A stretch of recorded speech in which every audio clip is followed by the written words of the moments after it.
In this video, I'm going to show you how to get soul stones in TBH without spending any money.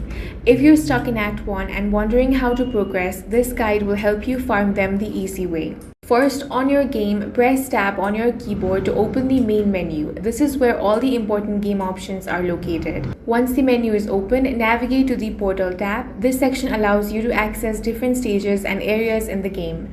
Now scroll and go to stage 1 to 9, also known as the Cursed Land, as shown in the video. This is the main farming spot for soul stones in the early game. From here, your goal is simple. Keep farming enemies in the stage as much as possible until you get a soul stone drop. Just remember, without a soul stone, you won't be able to unlock or progress to the final level of Act 1, so this step is essential. Keep farming, repeat the stage, and the drop will eventually come through. That's all for this video. If you found it useful, make sure to hit the like button and subscribe for more videos like this.